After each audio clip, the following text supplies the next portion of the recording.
Welcome to Bulletproof Tales. On March 4th, 2002, during Operation Anaconda, a helicopter full of elite operators flew straight into hell. Their mission: secure a mountaintop called Takur Gah, deep in Afghanistan's Shah-e-Kot Valley. What happened that night became the first Medal of Honor action ever captured on video.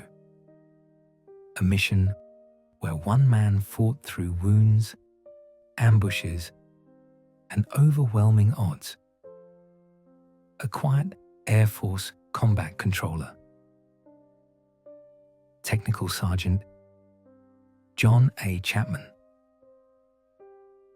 Tonight, we tell the true, corrected story of his final stand. It's past midnight. The MH-47 Chinook, carrying SEAL Team 6, Mako 30, and Chapman approaches the snowy summit of Takur Gah. They don't know it yet, but the enemy is waiting. When the helicopter tries to land, a machine gun opens up. An RPG streaks upward and slams into the aircraft. The bird jerks violently. Men slam into each other. The world becomes chaos. In the confusion, Petty Officer Neil Roberts is thrown from the rear ramp, falling into the darkness below. The pilots, seconds from being shot out of the sky, are forced to pull away. The team is stunned. Roberts is alone, behind enemy lines. John Chapman is the first to speak. "We're going back." A second helicopter drops the SEALs, and Chapman near the mountain. The team moves uphill through snow and thin air, knowing Roberts may already be fighting for his life. As they approach the summit, a bunker erupts with gunfire. Chapman charges first, sprinting uphill through deep snow as enemy rounds snap past him. He reaches the bunker and clears it alone, killing 2 fighters in close quarters. This is where Chapman sustains his first wound. A round grazes his left side, tearing through gear and flesh. But he keeps fighting. The SEALs move up behind him. The position is theirs. For a moment. But from the higher bunker above, Al-Qaeda fighters unleash heavy fire. During this exchange, John is hit again, his second wound, taking shrapnel across his legs as an RPG detonates nearby. In the confusion that follows, the SEALs believe Chapman has been killed. Under brutal fire, the team withdraws. But the truth, revealed by drone footage years later, is devastating. Chapman is still alive. And now, he's alone. Chapman regains consciousness. He drags himself into cover despite 2 wounds already bleeding into the snow. He hears enemy fighters shouting. He knows they're coming for him.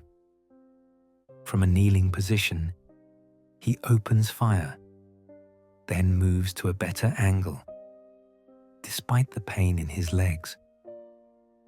This is where he takes his 3rd wound.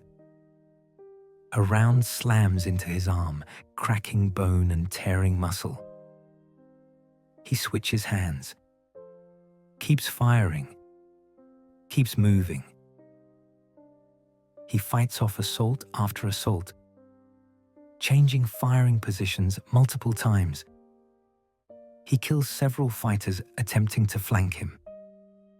He is wounded, outnumbered, freezing, but still holding the ridge alone.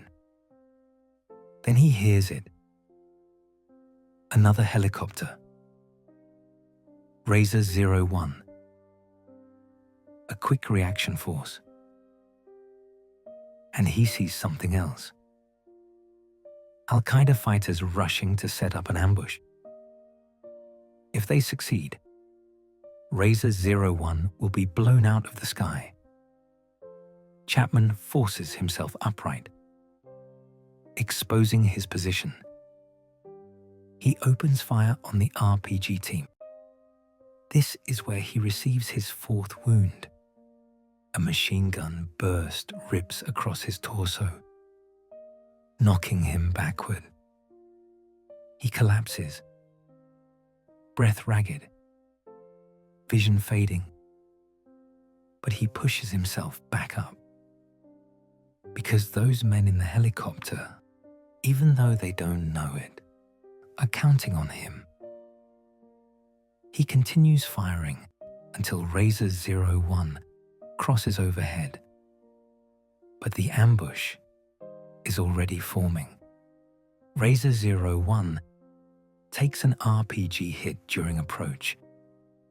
The blast doesn't destroy the helicopter, but it cripples it.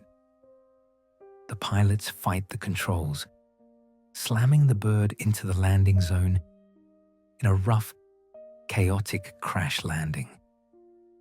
As the ramp drops, the Rangers and Special Tactics team inside step into a wall of gunfire. Within seconds, Private First Class Matt Commons is killed on the ramp. Sergeant Brad Croce is shot and killed as he exits.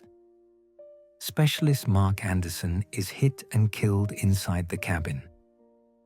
Staff Sergeant Philip Svitak, the right door gunner, is killed instantly. The landing zone becomes a killing field. The men who survive spill into the snow, returning fire in every direction. And above them, still fighting alone, is John Chapman.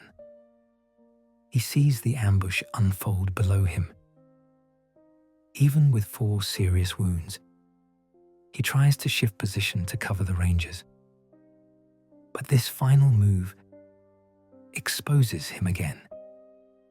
This is where he receives his 5th wound, the fatal one. A burst of machine gun fire crosses his upper chest. Chapman collapses. His last conscious act was protecting men he never met.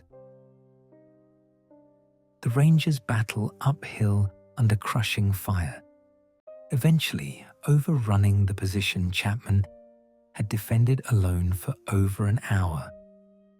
When they reach him, they find his body among dozens of enemy fighters he had held back. It would take years and analysis of drone footage to uncover the full truth. Chapman cleared the first bunker alone. He survived after the SEAL withdrawal. He fought off multiple squads. He was wounded 5 times. He exposed himself to protect Razor 01. He saved the lives of the surviving Rangers. His courage is recorded in real time, unprecedented in modern warfare. In 2018, John A. Chapman was awarded the Medal of Honor, thanks to the work of determined members of the U.S. Air Force Combat Control Community, fellow Special Operations veterans, and John Chapman's brothers-in-arms. The full truth of his final actions did not remain buried. Journalists, military analysts, and investigators continued to push for a complete review of the mission. Not for recognition, but for accuracy. Their efforts helped bring forward previously overlooked Predator drone footage, revealing that John Chapman was alive, fighting alone, and engaging the enemy after he had been presumed killed. That evidence forced a second look, and with it, the truth. Following a formal review by the Department of Defense and the United States Air Force, the official record was corrected. In 2018, John Chapman was posthumously awarded the Medal of Honor, the nation's highest military decoration, not because history changed, but because it was finally told correctly. This medal does not elevate John Chapman's sacrifice. It confirms it. And it stands as proof that sometimes, even years later, truth still finds its way to the surface because people refuse to let it stay buried. Remember, ideas are bulletproof.